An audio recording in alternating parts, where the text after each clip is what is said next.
I don't know who I'm writing this to or why. It's the end of the world after all, so everybody knows all I have to say anyway. But somehow, I feel that I have to tell this to someone. So, it began as slight jolts from under the ground. Nobody really paid attention to them, especially in seismically active regions.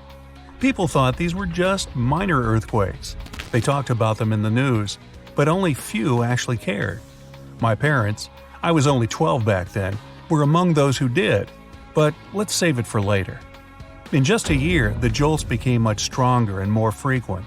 In some areas, they turned into full-fledged earthquakes, doing a lot of damage to cities and villages. Worse still, previously dormant volcanoes began waking up.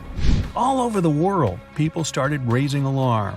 Scientists talked a lot about climate change and impact of humankind, but it was obvious nobody really had any definitive answers. It didn't get any better either. As months went by, earthquakes and volcano eruptions gradually grew in power and frequency. At first, only one major natural disaster per month was reported. But in 2 more years, there were at least 4 of them occurring within the same period in every corner of the world. Even the normally calm regions suffered from quakes and resulting tsunamis. People tried to adapt, but it was all unfolding too fast for us to react adequately. All we had left to do was to learn to be always ready to move out from our homes and run. We stopped building big and sturdy apartment buildings, opting for lightweight 3D printed houses. They were easily destroyed but easily built too, which was a huge advantage. Items of luxury were rapidly losing their value, while on the other hand, mobile electronics and survival tools grew in price. People began really appreciating what they had and each other. Neighbors were helping one another, and whole towns unified their efforts to build strong communities and prepare for the worst together. And the worst came sooner than we expected. One day, the whole planet was shaken in one titanic earthquake. We thought it was the end for us all, because the ground went on shaking for hours and didn't cease until the next day. And then came reports from the Atlantic coast. The ocean receded, leaving vast swaths of naked sand and corals. Research teams on helicopters went to learn what caused this cataclysm and found the unthinkable. There was an enormous whirlpool in the middle of the Atlantic, hundreds of times bigger than the largest sinkhole in the world. The water from the ocean was gushing down the gigantic drain, as if someone pulled the plug on the bottom. In a sense, that was exactly what happened. Tectonic plates beneath the Atlantic came apart, forming a huge gap in the bottom.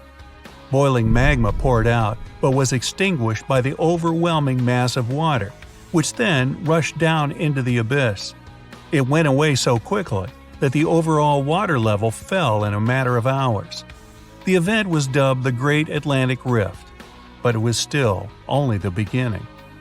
With the rising frequency of earthquakes and eruptions, wind patterns around the world changed, resulting in massive hurricanes. It seemed the whole planet was against its inhabitants. But like I said earlier, my parents were the ones who cared, and they had to know the reason. They were geologists at the International Space Agency, which continued its work even through all the cataclysms. And it was them who came to the distressing conclusion. For some unknown reason, the Earth had started to grow in size. It would explain everything. The ever more frequent earthquakes were caused by tectonic plates come into motion. The flowing magma was pushed from the mantle up towards the crust and burst onto the surface in places suited exactly for that, volcanoes. And that meant there would be other events like the Great Atlantic Rift, only even more catastrophic. After another year, we moved to live in the agency, along with the families of other employees and research workers. The buildings were made to withstand almost anything, so we were protected from the horrors of the outside. We took in as many people as we could, but of course, it wasn't nearly enough. Millions more were left to their own devices, and we could only hope that everyone was safe.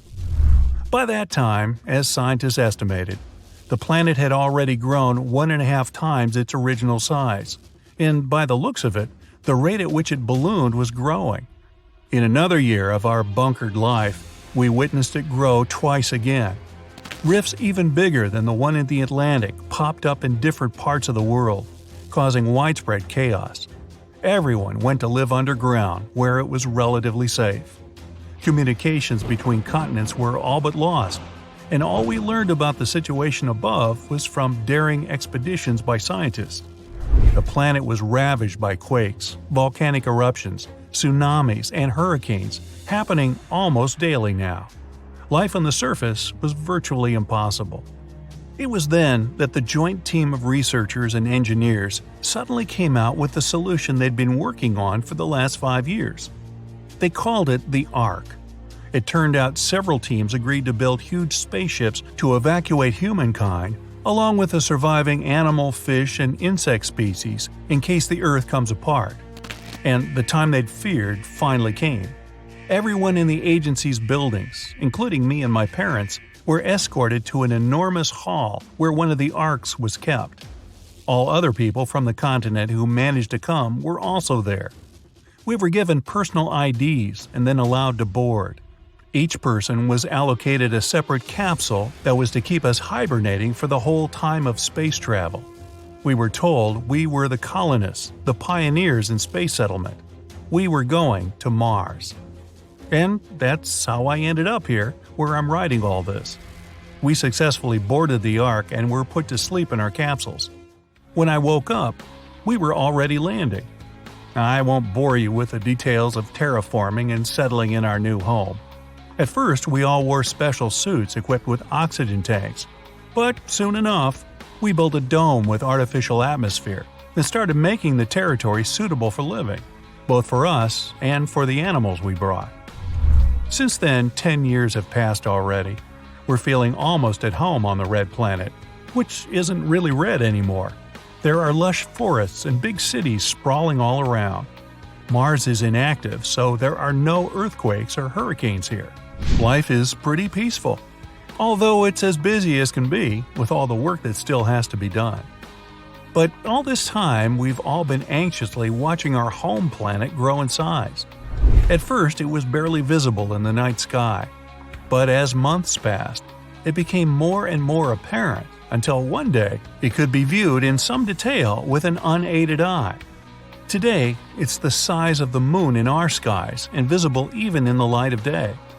The sun is much smaller from here than it was seen from Earth, so basically, our home planet is now larger than its star. Through telescopes, we can see its surface covered in scars and fissures dozens of times bigger than the Grand Canyon. There are no more seas and oceans, and continents drifted far apart. The once green and blue and welcoming world is now a barren wasteland, boiling with fire and brimstone. The sun isn't helping it either. When the planet was small, the star bathed it in its light and warmth, giving it life and energy. Now, when Earth is 100 times larger, the sun is scorching its surface and burning off the remnants of its atmosphere. But even that's not all. With the size, the gravity has grown too. Being so big and massive, Earth has collided with the moon, virtually eating it up. Venus, which was similar to the previous Earth, started to be tugged toward the suddenly grown planet and was soon to run into it as well. And Earth itself is slowly gravitating toward the sun. Scientists say that one day it would first consume both Venus and Mercury and then get burned completely in the sun's heat. Wow. All I can hope now is to never see it with my own eyes. Earth. Home. The third blue rock from the sun. The only known planet where life can thrive. We have around 78% nitrogen, 21% oxygen, and 1% argon, water vapor, and carbon dioxide, give or take. The perfect balance to support our respiration. The troposphere is the lowest and densest part of Earth's atmosphere, 5 to 9 miles thick. It's the part of the atmosphere that keeps changing our weather. For any life to exist, we would need this atmosphere and the same combination of gases to breathe. If all the planets in our solar system were combined to become a mega-Earth, then humans wouldn't have evolved the way we are today, and we'd have a very different planet. If we take the landscape of Mars, we'll only have solid land without large bodies of water. Earth is the only planet in our solar system with bodies of water. One of the first wonders to see will be Olympus Mons, the largest volcano in the solar system. It towers Mount Everest by a long shot at 78,000 feet above the ground. Valles Marineris is a group of canyons that make the Grand Canyon in the U.S. feel like a average one. This wonder stretches for almost 2,500 miles and goes more than 4 miles deep. On top of these epic terrains, there's plenty of other grand-scale locations on Mars that are way bigger than the ones on Earth. The planet might be as large as Jupiter. If the Earth were the size of a grape, then Jupiter would be the size of a basketball. We'd have the size of Jupiter and the rings of Saturn floating around us. The rings may seem like some large chunks of rock in the air, but they're actually ice particles and chunks of iced rocks. They range from the size of pebbles to car-sized ones. Saturn's rings are supported by the unique gravity in the region. With a lot of these ice rocks floating in the sky, there won't be much sunlight entering the planet, which means the planet will always be colder than usual. Not to mention the many moons it has. Our megaplanet could also have many moons circling above us, contributing to the tidal waves. Jupiter is known for the red spot, a place twice the size of Earth that has hurricane-like storms that have been going on for hundreds of years. The people of Mega-Earth will settle far away from it. Mercury is a planet but looks like the Moon due to all the craters lying around. That's because of many asteroids and comets striking it over billions of years. But the landscape here mainly consists of mountains, highlands, cliffs, and valleys. The Caloris Basin is almost 1,000 miles wide. They believe it was formed by a comet. The deserts on Earth are mainly hot and consist of dunes of sand, but they also have flat plains and small hills. The largest desert in the world is the whole Antarctic continent. Mercury has no atmosphere to trap any heat, so it gets really hot when the sun is facing it and freezing cold when the planet turns away from it. On this combined mega-Earth, the desert will most likely have a similar landscape to that of Mercury. The animals living here will probably be something like giant scorpions and desert snakes that soak in some sun during the day and go out hunting at night. But the soaring day temperatures would melt anyone walking. And even though Mercury is the closest planet to the Sun, it's not the hottest. Venus has temperatures of nearly 900 degrees Fahrenheit. Scientists believe that the lands here are flat because of the extreme temperatures, but it's not all flat, with some volcanoes and highland areas. We can probably find this terrain and climate near the equator, since it's always hot there. Humans can't live there unless they build special domes to sustain life. But since the planet is now huge, not all its territory needs to be populated. Some areas will have the proper atmosphere for breathing, but some places might not have such luxuries. Over at the poles, the climate will most likely mimic Pluto's, even though it's not technically a planet anymore. In 2006, they officially declared it a dwarf planet, and it's even smaller than the Moon. There's not much known about this little mini floating rock, except that it's composed of around 70% rock and 30% ice. Scientists believe that a part of its surface is covered in frozen nitrogen, solid methane, and carbon dioxide. Since the megaplanet is huge, gravity might be quite strong here. Jupiter's gravity is enough to double your weight. Humans will most likely be really tall and mega-sized to match the big planet. Even the oceans will be huge. Our oceans will look like little lakes compared to what Mega-Earth has in store for us. Humans need something close to 24 hours in a single day. Our bodies adjusted to it quite well, but it wouldn't affect us too much if the day had a few extra hours or a few hours less. We can't live on any other planet without wearing the proper gear. We wouldn't last more than a few seconds in places like Jupiter, Neptune, and Saturn. It's possible to last as long as you can hold your breath on Mars. The atmosphere is thin and the gravity is similar to ours, but you might freeze. Even though it's a red planet, it's actually very cold and has ice caps in the poles covered with carbon dioxide. The same's true for Mercury. You can only last there as long as you can hold your breath and be in the sweet spot between the sunrise and the sunset.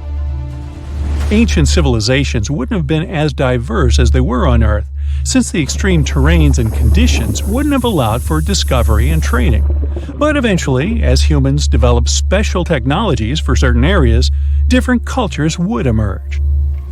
Many animals would also evolve in specific and unique ways, but because of the planet's enormous size, isolation, and being on top of the food chain would let certain animals be around since the beginning of the planet without evolving. So it's possible that this mega-Earth might have ancient dinosaurs roaming around, and they'd be even bigger than the ones on Earth.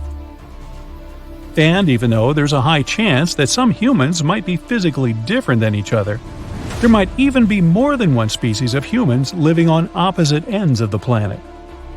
Because of the isolation, they evolved in their own ways according to their surroundings. Over the centuries, technological advancements would spread different cultures around, and we'd be more open to each other. Neanderthals and Homo sapiens once lived side by side and were considered as the two species of humans. Neanderthals were intelligent and used tools for hunting and drawing. Homo sapiens were survivors and wandered around to discover new land. There could be two dominant human species and other minor ones that live in certain areas on Mega-Earth. They'd be bigger, tougher, and faster than us. The ones who live by the trees would have elongated limbs to stretch out and swing from tree to tree. The ones that live in savannas will probably run really fast and have long legs for that. Countries and cities will be bigger than what we have on regular Earth. A country can be as big as Earth itself. The human population can reach tens of billions. Special transportation technology might be invented for people to travel from one continent to another. Covering those distances can take months or even years if using regular aircraft. High-speed trains that travel so fast over land and rocket-like planes going through the sky.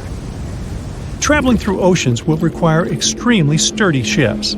Traveling through the Atlantic Ocean is already scary for many, so imagine going on a voyage across a body of water that's potentially 8 times the size of Earth.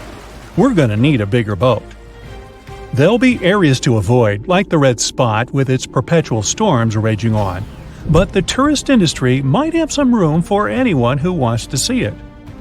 Living on such a huge planet is unlikely going to become a reality for most of us anytime soon. But scientists are already discussing moving to other planets to find a new home for humans. We're traveling through space at the speed of light. The route from Earth to the Sun at that speed will take only 8 minutes, but it would take us about 35 years to reach our destination, which is, by the way, still very fast. By comparison, a conventional rocket would take about 600,000 years to make the journey. And here we are. It's a star system suspiciously very similar to our own, and our scientists suspect that life could exist here, just like on Earth. A red dwarf, 30% the size and weight of the Sun, lies at the heart of this star system. But these are the planets orbiting the star that interest us most.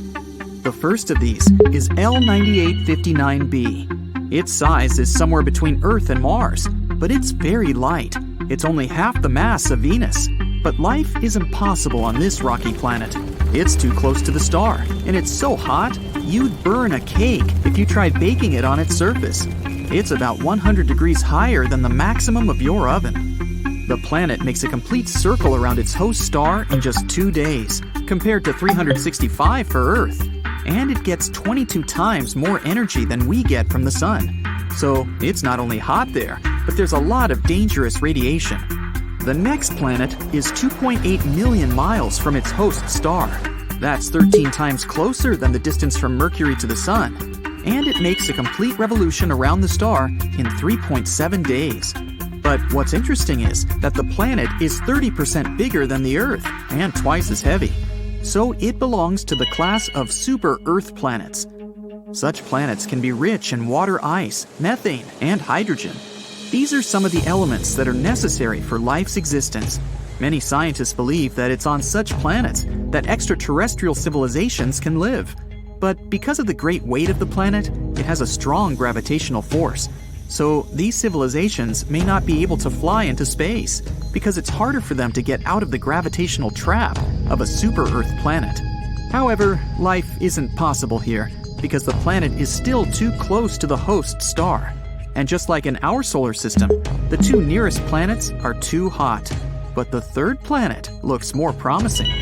L9859d. It's almost twice as heavy as the Earth and 50% bigger. Scientists have calculated that about a third of its mass could be water. For comparison, the mass of all water on Earth is only 0.02%. The presence of water is the main condition for the emergence of life. But we can only guess where the water might be. It could be on the surface, but high temperatures can turn large oceans into giant clouds of steam. But water can also be contained in the groundwater below the surface. Well, we can't know that for sure yet. Let's move on to the next planet in the star system. This newly discovered planet is of the Super Venus class, L9859e. It's a rocky planet 3 times the size of Earth. The Super Venus class means that the planet is heavy enough to have an atmosphere, but the conditions there are more like a greenhouse. Different gases fill the atmosphere there. Star rays pass through them to the planet's surface, reflect off it, and rise upward. But the dense gases don't let them leave the atmosphere, so the planet gets hotter and hotter. This is the greenhouse effect that we try so hard to avoid on Earth. On top of that, the stellar wind carries water vapor and other elements from the upper layers of the atmosphere into outer space. Life cannot exist on such a planet, nor could it ever originate, just like on Earth's twin sister, Venus. So far, all the planets we've looked at are outside the habitable zone of the host star. That's the sweet spot at a perfect distance from the star. Not too close so that the planet isn't too hot and the water there doesn't evaporate instantly. And not too far away so that the planet doesn't look like a cold desert. And planets B, C, D, and E are too close to the host star. But there's another hypothetical planet F in this star system, located right in this sweet spot. This super Earth candidate is 2.5 times heavier than our home planet. So we have hopes that it's a rocky world, just like the other planets in this star system. The weight of planet F is enough to have a dense atmosphere, and the temperature on its surface should be suitable for water to exist there in liquid form. The planet makes a complete circle around its host star in 23 days, which literally means it's New Year every 3 weeks. It isn't very likely, though, that there's a civilization there that celebrates it. Indeed, the very existence of this planet is very doubtful, because we still have no direct evidence. All the other planets have been discovered by the transit method. That's when we point our telescopes directly at a star and watch its brightness change. When there's a slight drop in the star's brightness, that's when a planet has passed between us and the star, like this dot. We have a short period of time while the planet is in the background of the star to determine its size and speed. Sometimes we can observe such transits of Mercury and Venus on the solar disk. And there are at least 29 potentially habitable planets out there in distant space that can observe Earth in the same way.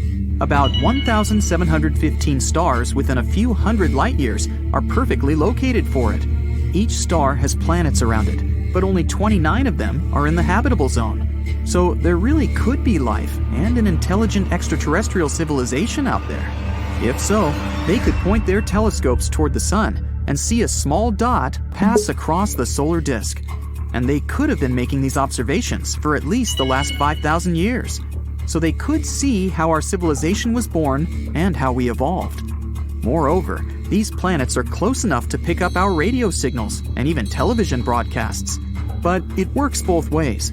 Radio signals travel through space at the speed of light. We mastered this technology about 100 years ago. So if there really is a civilization out there somewhere, we would pick up their signals too. But so far, it hasn't happened. So we have no proof of the existence of life on these planets. The discovery of a star system like L9859 is very important to us because we're always looking for life outside of our solar system. And super Earth-class planets are even better suited for the origin of life than planet Earth itself. Such planets are sometimes called super-habitable. So some scientists think that Earth is a good place for life, but not the best. Super-habitable planets would have to be 30% larger than Earth and twice as heavy. This would create stronger gravity, which would make the atmosphere on the planet denser and with a higher concentration of oxygen. This in turn would raise the average temperature on the planet to a perfect 77 degrees Fahrenheit, so plants would thrive there. Also, stronger gravity makes the surface of the planet flatter, so there might be more oceans there than on Earth. This would make aquatic life much more diverse. The host star also plays a very important role. It should be smaller than the Sun. The bigger the star, the more of its fuel it burns. This means that the lifespan of such stars is much shorter. For example, the lifespan of the Sun is about 10 billion years, but a red dwarf can live up to 30 billion years. More time, more opportunity for the birth of life and evolution. So far, scientists have discovered 24 superabundant planets, but that still doesn't mean that there is life there for real. But some scientists believe that there are already at least 36 advanced civilizations in our galaxy, besides Earth. They've searched for similar worlds on the star map.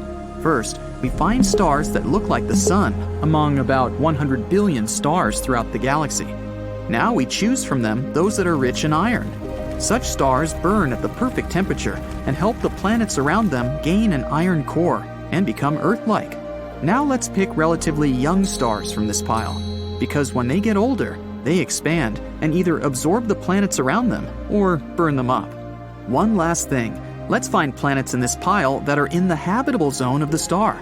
And voila! 36 worlds may be inhabited by some unknown civilization. But we won't know for sure until we get in touch with them.